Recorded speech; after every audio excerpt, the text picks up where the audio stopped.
William, tenemos en el día de hoy un invitado de lujo. Se trata de Wilfredo Mora García, quien nació en Santo Domingo en el año de 1965. Es director de la investigación de la Universidad Católica de Santo Domingo, egresado de la Universidad Estatal de Rostov del Don, antigua Unión Soviética. También se graduó en esa universidad de Ciencia Forense y Criminología en el 1991.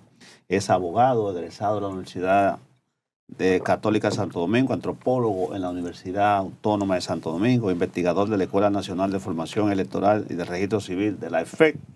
Es autor de varias obras dedicadas a la criminología y las cuestiones penitenciarias nacionales. Es director del Colegio Editorial del Pensamiento Criminológico Dominicano, fundado el 22 de julio del 2000, y de la Revista Dominicana de Criminología, a quien le damos las buenas tardes en este espacio, Su Mundo como Wilfredo Mora García. Don Wilfredo, cuéntenos. Gracias por invitarnos. No, feliz de tenerlo aquí con nosotros en este su espacio, Su Mundo con el Pueblo. Hay que decir que Wilfredo es autor de este libro que tenemos acá en la mano. Felizmente nos lo dedicó. Se llama Wilfredo Mora García, su autor. Los desaparecidos forzados y otros ensayos antropológicos. Breve portada de José Abud.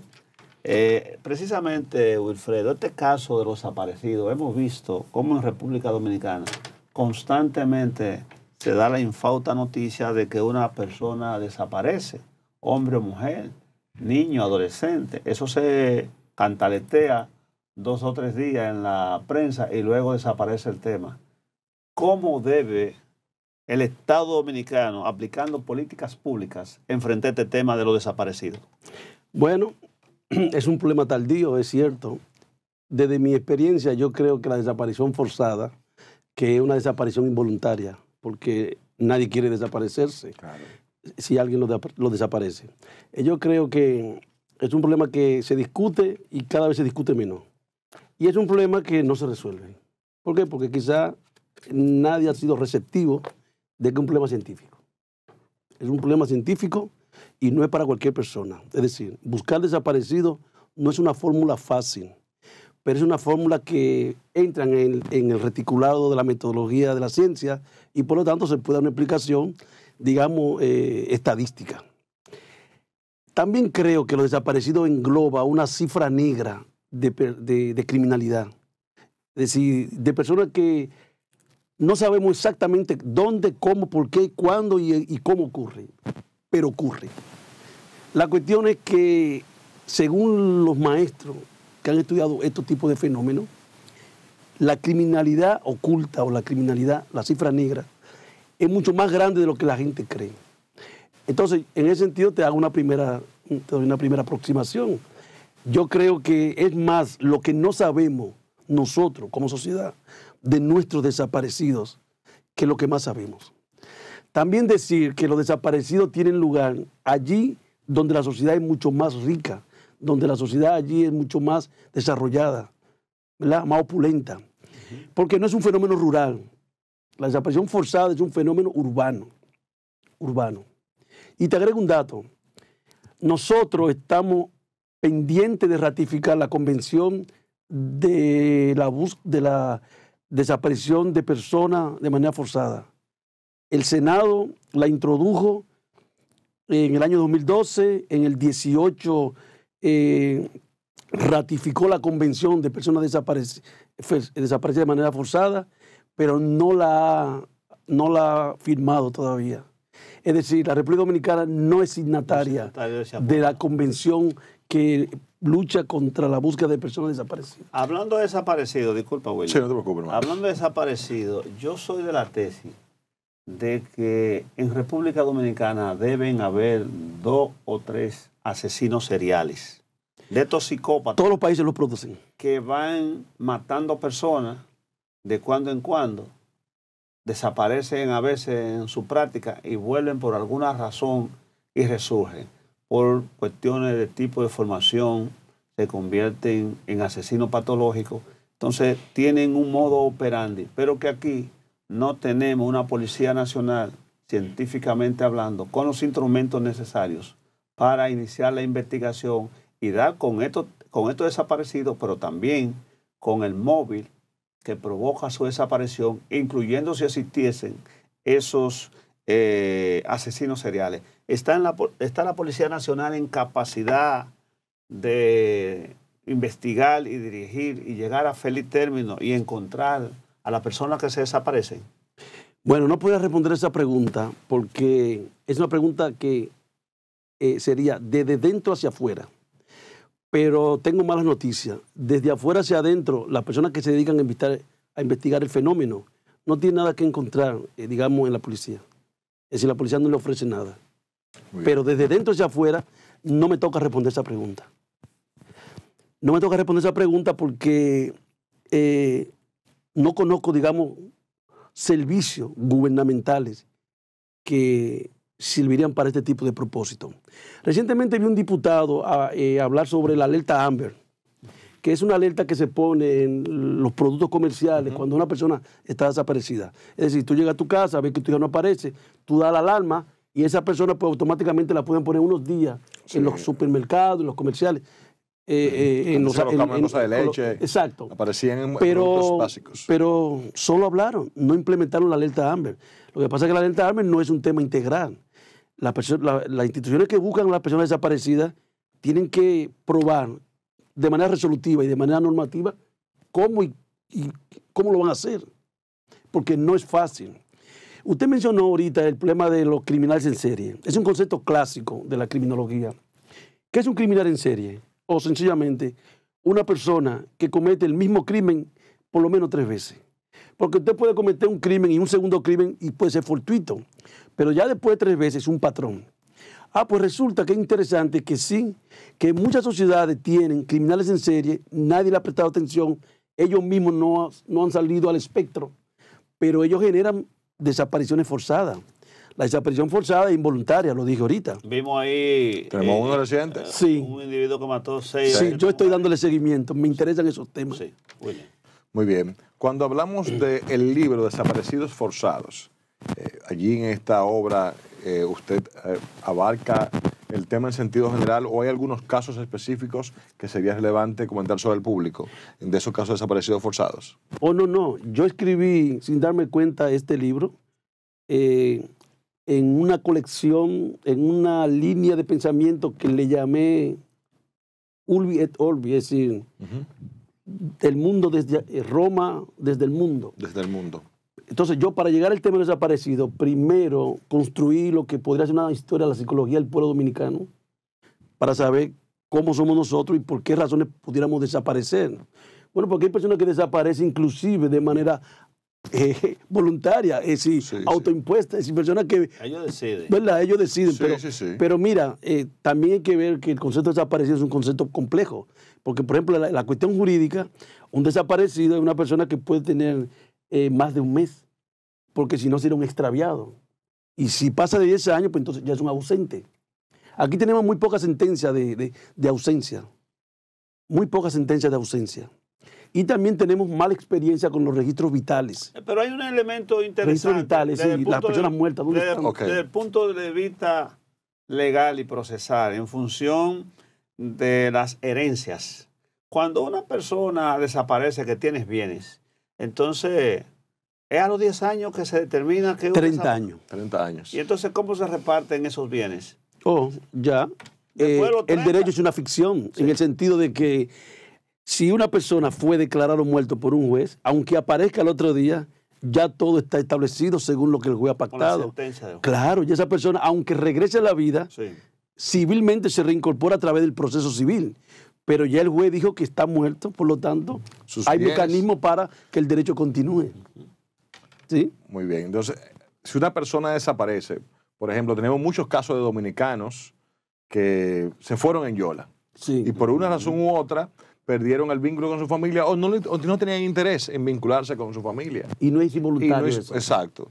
Entonces, de allá pasan unos años, 20 años después, y la persona regresa a su tierra. Sí. ¿Qué pasaría con esas personas? Porque para su familia ya murió, algunos han pedido incluso sus bienes y demás, en caso de que lo tuviese. Entonces, ¿qué pasaría con eso? ¿cómo se reincorporaría a la sociedad de manera civilmente hablando? Bueno, ya es una cuestión jurídica, pero me acuerdo de una frase de un dictador argentino muy famosa que le encaraban siempre, era ni vivo ni muerto, desaparecido. Es decir, el desaparecido es un concepto que es distinto al de muerte. Es decir, fíjate que en la liturgia de la muerte el cuerpo tiene que ser visto y tiene que ser enterrado. De lo contrario, la familia nunca cree que está muerto. Nunca cierra. No, Exacto, nunca. cierra. Siempre está la ilusión de que algún día pueda aparecerá. aparecer. Pues el cuerpo tiene que verse. Por eso el enterramiento es un concepto antropológico muy, muy interesante. El enterramiento es una cuestión que es inagotable a veces. Los tipos de enterramiento, lo que le entraña cultural, simbólicamente. El problema de desaparición no tanto es casos individuales, es una línea general social. Por ejemplo, la desaparición se puede dar en una sociedad compleja como Japón. Una persona de Japón va a visita, se pierde. A cualquiera se le extravia el pasaporte, ya eso lo distrae un par de días fuera de circuito. Pero la desaparición implica un proceso donde se sospecha. Es decir, fíjate que la muerte natural pertenece a la familia. La muerte legal pertenece al Estado, porque el Estado es el que tiene que declararla. Así es. Y el desaparecido entra en la categoría de muerte, digamos, no híbrida, pero legal, en el sentido de que el Estado tiene que decir qué pasó. Pero No de qué murió. No de qué murió, ¿Qué qué pasó? pasó? Pero en ocasiones estas desapariciones son propugnadas por el propio Estado.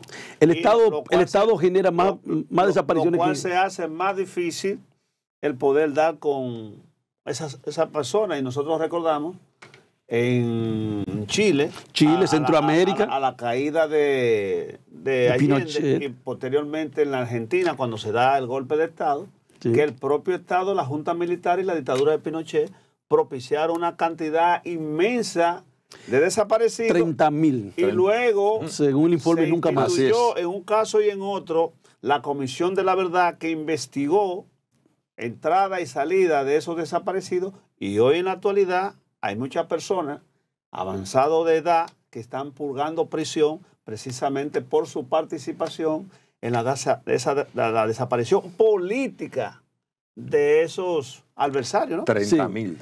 La desaparición es como un caleidoscopio.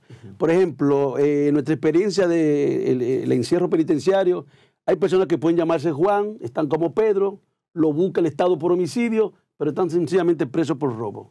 Sin embargo, nadie sabe que está preso, por lo tanto están desaparecidos.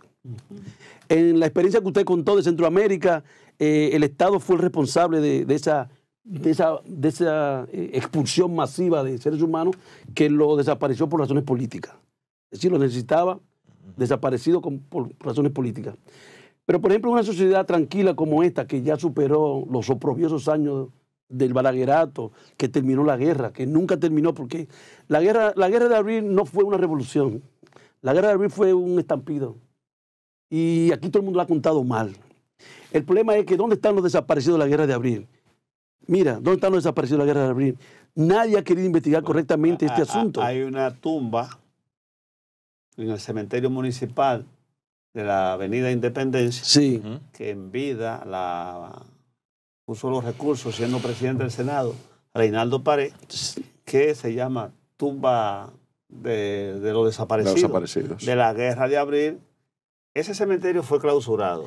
Entonces, no se permitían los enterramientos, o las inhumaciones, como es el término, pero los combates que se realizaron en toda esa área intramuro, no había dónde llevarlo, y por el estado de putrefacción de esos cadáveres, se hizo una fosa común. Y ahí fueron enterrados de manera colectiva una gran cantidad de ciudadanos que no sé si se hizo el levantamiento condigno, si tenían documentos. Lo que sí que la tumba existe y está ahí, tumba del desaparecido, en el cementerio municipal de la Avenida Independencia. Que, por cierto, una crítica a Carolina, el 24 de agosto se cumplieron 200 años de la fundación de ese cementerio, que se hizo durante la ocupación haitiana. Eso pasó sin pena ni gloria. Este es un país muy especial. Usted sabe, una entidad de esa naturaleza, que es un museo a cielo abierto,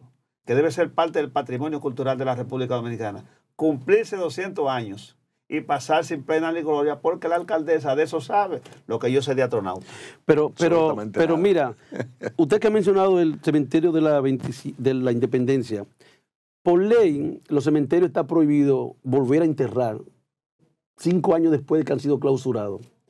Y si, por ejemplo, ocurre un cambio en la estratigráfica de ese sitio, está prohibido, por ejemplo, hacer cultivo o hacer residenciales. Tiene que tener un permiso especial. Pero ahora yo quiero obviar ese punto y centrarme en el que él ha dicho.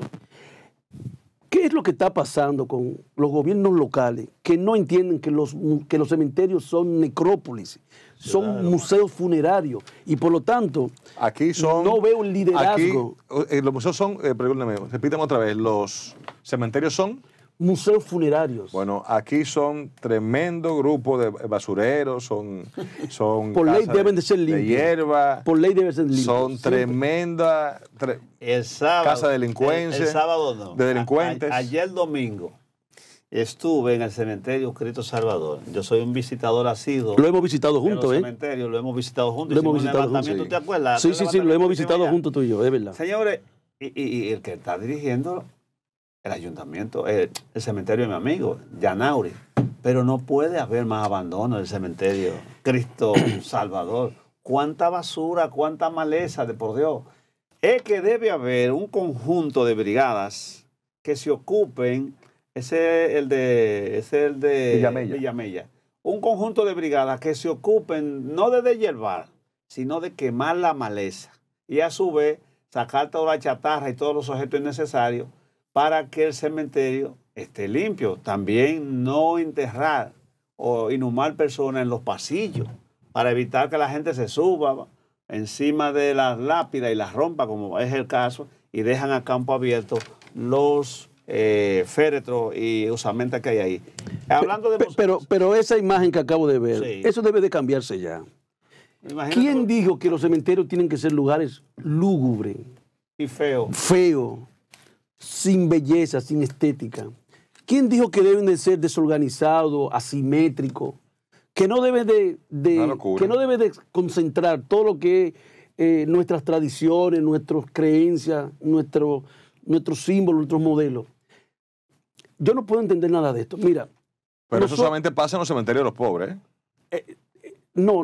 Atención, No, y en algunos ricos. No, pues tú Porque vas... si tú vas al de San Pedro de Macorís, que se llama precisamente, hicimos nosotros un necrotour los otros días en el cementerio de San Pedro de Macorís, donde está enterrado Pedro Justo Carrión, René del Risco está enterrado ahí. Digo, la primera médico que hubo en República Dominicana. Eso está Evangelina totalmente Rodríguez. abandonado, pero sobre todo ha sido asaltado, está lleno de basura, llena de maleza, llena de desperdicio, sin que la alcaldía de San Pedro de Macorís dé recursos para ello. ¿Por qué que se nombra a cualquier compañerito de la base como administrador del cementerio que lo que busca es aprovechar el cementerio como acumulación originaria? Porque no tiene ningún conocimiento. Mira esa imagen. Mira esa imagen. idea. Eso es en el cementerio, gracias, señor director.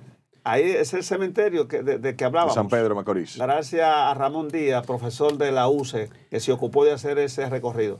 Esa tumba anterior que vimos, ahí está el varón del cementerio, enterrado. No sé cómo no está enterrado. Que yo estoy de acuerdo con ella, porque es un secretismo mágico religioso. Claro, eso es parte del viene de la época de que trajeron los esclavos. Es una tumba en foso. Esa es la tumba en fosa, pero esa es la tumba de los bomberos.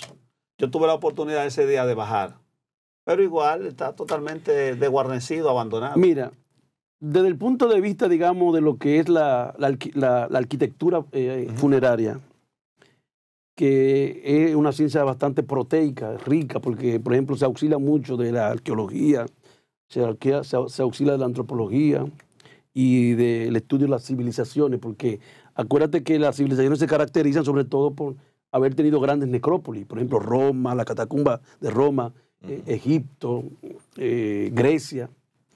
Pero, por ejemplo, considerando estas dos ciencias que se ocupan de la cuestión funeraria, los cementerios son ricos, primero en puertas principales. Así es. Por ejemplo, digamos el cementerio de la Máximo Gómez. El cementerio carece de una puerta principal, Digamos que eso puede ser una entrada y más nada. No. Cubaje de mármol. ¿Qué cantidad de mármol debe de haber en un cementerio? Un determinado tipo de arquitectura que sustituya, por ejemplo, o que le permite a una familia mandar a hacer un mausoleo simple, ¿verdad? O hasta una capilla familiar particular para ellos, para que le pueda hacer cumplir las funciones del cementerio. La función del cementerio es perpetuar las tradiciones, recordar los difuntos y mantener lo que es la creencia. Porque el cementerio tiene una especie de hábitos de comunidad. Es decir, la gente que va al cementerio habla con sus muertos. ¿Por qué? Claro, ¿Sabe por qué habla con sus muertos? Por aquel principio que dice que la muerte se reafirma en la vida. Por eso la textualidad de la lápida ve que dice cosas concretas. Te recuerdo en la muerte y en la vida, aunque no te conocí, te recordaré para siempre. Es decir, esa cosa, esa es el alma del cementerio. Ahora, lo que está prohibido en el cementerio es que se vea de esta manera. Argamasa, puesta por personas que no saben hacer eso. Símbolos funerarios que no estén presentes. Por ejemplo, determinadas imágenes de ángel. O, por ejemplo, oroburo, que son una especie de corona. Sí. O, por ejemplo, qué sé yo, es decir, un montón de simbología. Pero las personas que están al frente de eso, ¿qué pueden hacer? No tienen conocimiento. No tienen conocimiento de estas Eso cosas. acontece. Entre otras cosas. Pero necesariamente el tema cementerio a mí me apasiona porque yo he dado una vueltecita por algunos cementerios del No, mundo. tú has conocido mucho. Y es verdad. conocido Eres, muchos- eres muy entusiasta. He conocido muchos cementerios y me quedan por conocer, pero soy un asiduo visitante de los cementerios. Cuando yo voy a un municipio cualquiera o un distrito municipal, lo primero que pregunto, ¿dónde está el cementerio? Porque me gusta ir al cementerio para ver la limpieza, sobre todo esa parte de poder intronizar la cultura, la simbología funeraria, que es tan bella. Los muertos no salen. No, para que la gente eso no es vaya a bellísimo. Y son lugares familiares, Sí. por ejemplo. Además, Así sí es. se pone de manifiesto en todos los cementerios las diferencias sociales. Porque Claro. de momento tú te encuentras con un museo, por ejemplo, el museo del doctor Balaguer. Es una cosa bellísima. Claro, Claro. mausoleo. El mausoleo del doctor Balaguer tiene hasta una cripta, porque él entra enterrado debajo. Claro. Sin embargo, usted se va a la de Jorge Blanco, y yo soy de lo que digo que Balaguer derrotó a Jorge Blanco en vida y lo derrotó en la muerte. Sí. Porque Jorge Blanco, a ser un expresidente, su familia no se ha ocupado de darle la categoría de primer mandatario, ni siquiera el Estado. No. Jorge Blanco está enterrado en una tumba, en un pasillo alejado, pocos metros después de Balaguer, como que dicen un patio. En una tumba que no tiene vocación de mausoleo. Exactamente. Porque tú puedes No comenzar, tiene vocación de tú como mausoleo. familia puedes comenzar con una sencilla tumba y convertirla En un en mausoleo. un mausoleo. O convertirla en cripta y esa cripta adornarla con qué sé yo, esos adornos arquitectónicos propios de la Pero cultura falta funeraria. casi todo por hacer en términos De cementerios. de cementerios en República Dominicana. Pero vuelve a porque insistir. las alcaldías nunca han querido, ni le interesa, ni tienen conocimiento. Las personas que administran los cementerios, mire ahí. La pregunta Ese- entonces sería la ese- siguiente. El cementerio de la Piña, Lo del los Carrizo. Carrizos. Lo del Carrizo, exacto. Pero déjeme decirle lo siguiente, que No, eso es incorrecto. yo grabé. Ahí no hay una valla que divida No, no, nada. no, no. Ahí está el Eso, play mire, y el mire, cementerio mire. juntos. Esa tierra no tiene vocación de cementerio. Primero, porque tiene una capa freática muy... Exacto. Debe tener un estudio previo. No tan honda. Segundo, es ser un terreno del Banco de Reserva que se dejó ahí. Pero yo grabé ese cementerio cuando habían 25 muertos. ¿En Hoy qué está cementerio cerca- es ese? Pero es el suena. cementerio de La Piña. Solo si le dan un, Abandonado. En lo Alcarrizo. En los Alcarrizos. solo si dan un palo ahí de ese play, le cae encima al que esté hablando un muerto. Exacto. Pero no existe texto de No, que sea ahí un no hay cementerio. nada, ahí no hay Es nada, decir, eso es- Pero Eso mire, mira, mire, mira. no se intentó, pero tumba existe. No, claro. Sí, pero mira, de ese cementerio no existe ninguna ley, reglamento, barbaridad. ordenanza que Nada. diga que ese cementerio existe. No. Qué barbaridad. Ese cementerio carece de estudio de suelo. Está todo. en la comunidad de La Piña, ¿verdad? Sí, en lo sí. Alcarrizo. Ahí ustedes ven, ese es donde está el varón del cementerio. Esa mujer- No, es una baronesa. Es una baronesa. Pero siempre son varones. Bueno, pero es una Ese siempre señora varón, de independientemente. nombre Lourdes. Sí, pero ¿qué acontece y viene a hacer? Eso está en un solar yermo, sin verja perimetral, sin nada. Ese terreno del Banco de Reserva. Sí, pero Tengo además entendido. es que es de orden público, porque yo voy en la noche y hago un hoyo y mato uno y voy y lo entierro ahí, le Y se pongo una acabó. lápida de cemento y ahí se quedó.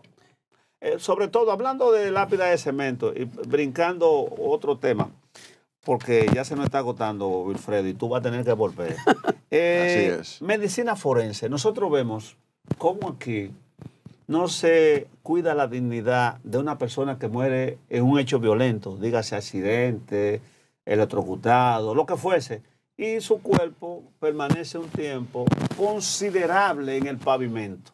Y tienen que venir los vecinos o alguien y tirarle una toalla, una yagua, lo que fuese encima, una sábana vieja. Hasta hoja. Hasta hoja. Entonces, ¿qué acontece? Debe haber todo un mecanismo que permita que el Estado aplique políticas públicas para dignificar, igual que los muertos en los cementerios, a la persona cuando fallece. Aquí le llamamos médico legista, Sí. pero es una terminología mal empleada. Tengo entendido, y tú que conoces el tema, que en vez de legista deben ser médicos forenses. No, vamos por partes. Vamos por partes. Vamos a explicar. La muerte violenta es de tres maneras: accidente, homicida o suicida. Existe una cuarta categoría que es lo que se llama muerte dudosa, y es cuando nadie puede establecer de qué murió. ¿Cómo falleció? Pero nadie puede ya tocar un cadáver en la calle. ¿Por qué? Porque tendría que responderle muchas preguntas al sistema de por qué está ahí. Entonces, ¿qué se estila? Se estila que esa persona llama a la policía y la policía llama al organismo competente. Y el organismo competente hace el levantamiento del cadáver. La palabra levantamiento del cadáver nosotros la utilizamos como investigación científica de la muerte. La investigación comienza ahí, en el lugar del suceso, no del crimen. ¿Porque pueden haber evidencia? No del crimen, o sea, claro, no, es rico. Mira, hay una fórmula milenaria. El que hace el levantamiento del cadáver asegura el éxito de la autopsia, porque la 3/4 parte de la información tiene que ir ahí. Inclusive el médico forense, que es el que hace la autopsia, se llama prosector, el que hace la autopsia. El médico legista es un médico por nombramiento del Estado. A lo mejor no sabe nada de medicina forense, pero sí sabe cumplir con un protocolo para levantar el cuerpo. La investigación de levantar el cuerpo. Bueno, lo primero es acordonar el área, ¿verdad? Acordonar el área. Aquí nunca he visto un cordón en ninguna parte. Sí, a veces lo hacen. Es empírico lo hacen, ¿no? Sí, pero también es pobre la ley. Debe así, se pone También una es pobre, cinta ¿no? amarilla Sí. que limita Claro. la presencia de curiosos. No, esa es la escena. La escena. La escena es lo que rodea el lugar. Lo que está fuera de la escena no pertenece al hecho. Se llama escenario. Por ejemplo, cuando el médico legista recibe la llamada de que hay un cadáver en el 5º centenario, él hace su escenario en su cabeza. Por ejemplo, ¿a qué hora recibí la llamada? A las 3 de la tarde. ¿A qué hora llegué al sitio? A las 4:30. 1 hora y media después. Cuando ausculta el cuerpo dice, pero este cuerpo está frío. Yo tengo hace 2 horas que me enteré de que este hombre está muerto. Ese cuerpo no puede estar frío. Ahí hay un problema. Cualquier cosa puede ser una Puede pista. ser que lo hayan matado en un sitio y tirándolo ahí. O el ahorcado, que no tiene signo de ahorcadura, y el legista cuando lo ve dice, un momento, no tiene signo de ahorcado. Es decir, para una persona está ahorcada, primero que lo que un ahorcado es una persona que no está sedente, es decir, que está colgado. Ahora, una persona que lo matan primero y después lo cuelgan. Y lo cuelgan después, no hace evidencia de ahorcamiento. ¿Por qué? O sencillo. Simula que una persona está muerta viva y le pasa un camión por encima. El cuerpo se pone necrótico, morado, dice la gente, porque estaba vivo cuando le pasó el camión. Pero si una persona está muerta y yo se lo tiro un camión para que lo pase, ese cuerpo no hace ningún cambio post-mortem. Así que el forense cuando llega y lo ve dice, un momento. Aquí hay un maco. Ese cuerpo no lo mató un camión porque ese cuerpo no tiene sintomatología del golpe. Precisamente, Wilfredo. ¿Entiendes? Que no es una cosa difícil de saber. Me llama la atención sobre el ahorcado. ¿Cuáles son los signos que una persona que está guindando de un cable, de un alambre, lo que sea, de una soga de nylon, que realmente se ahorcó? ¿Cuáles son las sintomatología que presenta? Bueno, en el caso del ahorcado, para diferenciarlo del que no ha sido ahorcado. Del que no ha sido ahorcado, pero que está colgando. Que quieren confundir al investigador. Exactamente. Bueno, las ahorcaduras son simples. Por ejemplo, el surco, existen surco completo, incompleto. Tú me hablas del surco. El surco es la marca de la cuerda. La marca de la cuerda. Por ejemplo, si está completo, quiere decir que tuvo tiempo de, ¿verdad? Porque una cosa es el estrangulado. El estrangulado es una persona que está de espalda, por ejemplo, y alguien la ahorca con cualquier conjetura que sea cuerda. Porque una cuerda es una rama, un alambre, una corbata, una camisa, un pantalón, cualquier cosa que haga las funciones de cuerda. Una cuerda no es una cuerda, es un concepto. Bueno, pues esa persona no tiene forma de defenderse, así que tendría un surco diferente a lo que soportaría el peso. El ahorcado tiene que sacar la lengua tiene que estar hacia afuera. ¿Por qué? Porque él está tratando de salir, de respirar. También puede tener signos de eyaculación o de evacuación porque el cerebro tiene funciones voluntarias e involuntarias. Por ejemplo, una persona suda porque está nervioso o porque está mintiendo.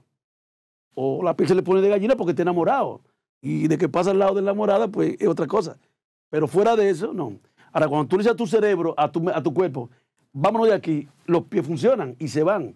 Pero, por ejemplo, la gente que entraron en shock cuando los campos de concentración, que le abrieron esa puerta, esa gente no se movieron, se quedaron así. Petrificados. No creían que iban a salir vivas de ahí. Duraron horas así. ¿Por qué? Porque el cerebro es así.